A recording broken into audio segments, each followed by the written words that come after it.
आप देख रहे हैं सिटीजन वाइज। मैं हूं शब। सिटीजन वाइज में वक्त हो चुका है दिन भर की तमाम खबरों पर नजर डालने का। तो आइए देखते हैं क्या है आज की खबरों में। उत्तर प्रदेश के मुख्यमंत्री योगी आदित्यनाथ ने हाल ही में कांग्रेस की गरीबी हटाओ के नारे का जिक्र पर पार्टी को घेरने की कोशिश की। इसके साथ ही उन्होंने अपने बयानों से जनता को आगाह भी किया है। कांग्रेस ने 1970 में नारा दिया था गरीबी हटाओ का। गरीबी हटाओ।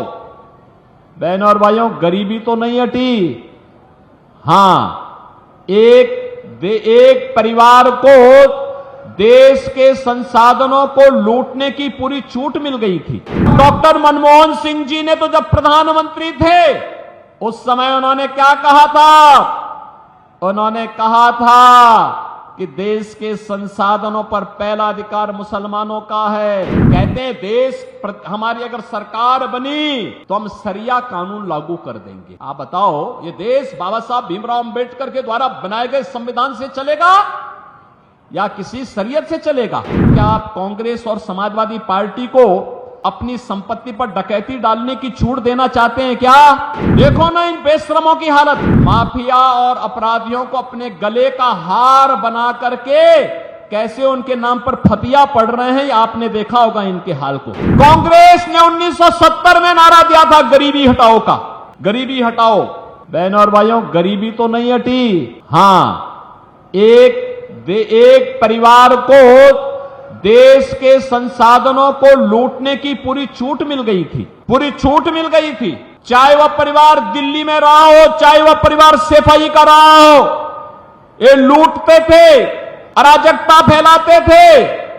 और डॉक्टर मनमोहन सिंह जी ने तो जब प्रधानमंत्री थे उस समय उन्होंने क्या कहा था? उन्होंने कहा था कि देश के संसाधनों पर पहला अधिकार मुसलमानों का है। तो हमारा दलित कहां जाएगा? पिछड़ा कहां जाएगा? एक खड़गवंशी कहां जाएगा? पाल कहां जाएगा? सैनिक कहां जाएगा?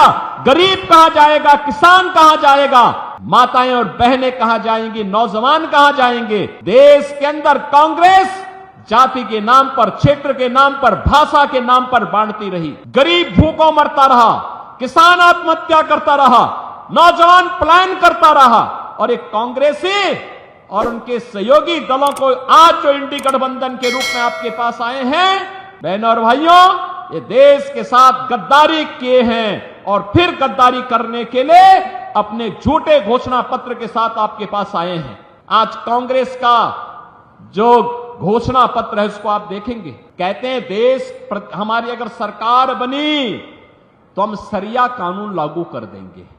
आप बताओ, ये देश बाबा साहब भीमराव अंबेडकर के द्वारा बनाए गए संविधान से चलेगा या किसी शरीयत से चलेगा?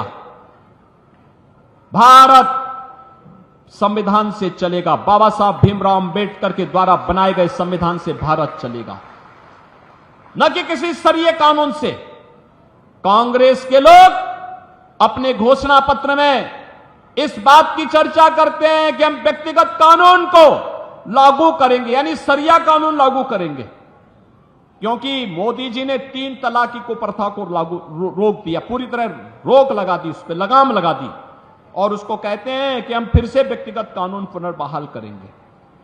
ये लोग शरिया कानून लागू करेंगे और कहते हैं कि हम लोग जनता की प्रॉपर्टी को हत्या करके, ले करके उसके माध्यम से फिर उसका बंदर बांट करेंगे। बहनों और भाइयों, क्या आप कांग्रेस और समाजवादी पार्टी को अपनी संपत्ति पर डकैती डालने की छूट देना चाहते हैं क्या? अरे आपके बाप दादों ने कमा करके संपत्ति रखी है।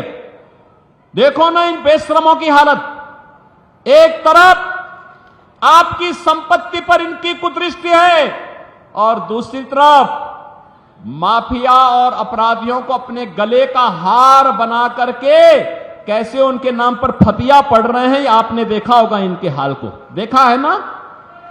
देखा है ना? तो इसी आज की अहम खबर, ताजा खबरों के अपडेट के लिए जुड़े रहिए हमारे साथ सिटीजन वाइज पर। हमारे चैनल को लाइक, शेयर और सब्सक्राइब करना ना भूलें।